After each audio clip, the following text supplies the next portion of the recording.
तो महिलाओं के संबंध में भी यही चीज कही जाती है कि महिलाएं जो है वो उसका एक्ट का दुरुपयोग करती हैं, पुरुषों को फंसाते हैं। क्यों? पहले पैसे मांगती है, नहीं तो बोले हम फंसा देंगे तुमको। कितनी करते होंगे? अगर शहर में महिलाओं पे 100 या 1000 अपराध हो रहे होंगे रोज, तो 800 महिलाएं तो बताती नहीं होंगी किसी को कि हमारे प्रति कोई अपराध हुआ है, हमको किसी ने बुरा है, किसी ने पीछा किया है या किसी ने कमेंट किया है। और जो बताती हो कुछ महिलाओं को उनके घर वाले समझा देते हैं, बेटा कुछ नहीं होता, अब रहने दो, ये सब छोड़ो। और फिर कितने लोग पुलिस थाने में जाते हैं तो उनका दर्ज हो जाता है, 10 का दर्ज होता होगा 1000 में से। उनमें से कितने ऐसे हैं जो ब्लैकमेल कर रहे थे? एक आध होगा, 2 होंगे, 3 होंगे। अब आप उस कानून को खत्म कर देंगे तो डर खत्म हो जाएगा, फिर अत्याचार कितना बढ़ जाएगा। ठीक यही चीज वहां पे भी लागू होती है। SC ST का जो एक्ट है, अगर कोई किसी गांव में दबे कुचले परिवार का आदमी है और उसके साथ यदि कोई अत्याचार हो, उसकी हिम्मत है उस गांव के दबंग आदमी के खिलाफ थाने में चले जाए, वो बोलते हैं साहब आप तो चले जाओगे, ये सब बोलते हो, हमको इसी गांव में रहना, उन्हीं के मजदूरी करना है, आप ये सब बोल के चले जाते हो, वो हम लोग नहीं कर सकते, वो हमको पीटेंगे। आप जितने मध्य प्रदेश के थानेदार हैं उनकी नेम प्लेट देखो, दलित आदमी को थानेदार बनाया नहीं जाता, उसको लूप लाइन में डाल के रखा जाता है कि वो FIR दर्ज कर सके। जितने लोग दबंग जाति से हैं और जो अत्याचार करते हैं उन्हीं के थानेदार। आप अपराधी का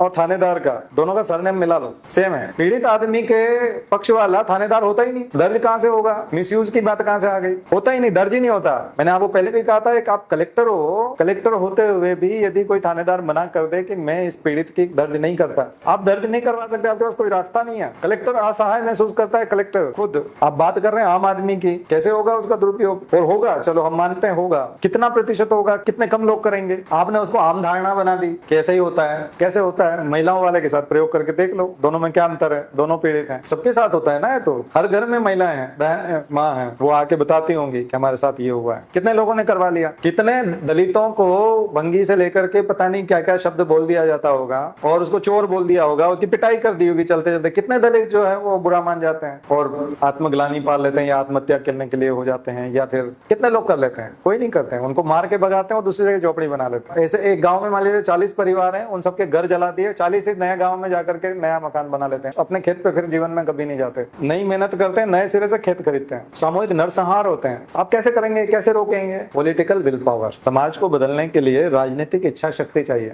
बहाव के विरुद्ध चलना पड़ता है और तब जाकर के आप इस प्रकार के डिसीजन ले पाते हैं। ये बहुत बड़े डिसीजन है। आप लोग भी प्रशासनिक अधिकारी बनने के बाद जिन लोगों के लिए लड़ोगे हक के लिए, वो आपका साथ नहीं दे पाएंगे, उनमें क्षमता ही नहीं है, उनकी चलती भी नहीं है, उनको विधायक भी नहीं जानता। और जिन लोगों को सबक सिखाओगे आप उन लोगों के लिए, वो आपका ट्रांसफर करवा देंगे, वो आपको नुकसान करेंगे, वो आपके बच्चे का अपहरण कर सकते हैं। और जिन लोगों के लिए आप लड़ोगे, आपको बड़ा अजीब लगेगा कि जिन लोगों के लिए हम लड़ रहे हैं वो हमारे लिए कुछ नहीं कर सकते, तो ये लोकप्रिय कदम नहीं है। इसलिए पॉलिटिकल विल पावर जो है वो अलोकप्रिय कदम उठाने के लिए भी प्रेरित करता है। हम यहाँ पार्टी की बात भी नहीं कर रहे, वर्ग की बात भी नहीं कर रहे, हम भारतीय जनता की बात कर रहे हैं कि जनता को कष्ट कठिनाइयों से निकालेंगे कैसे।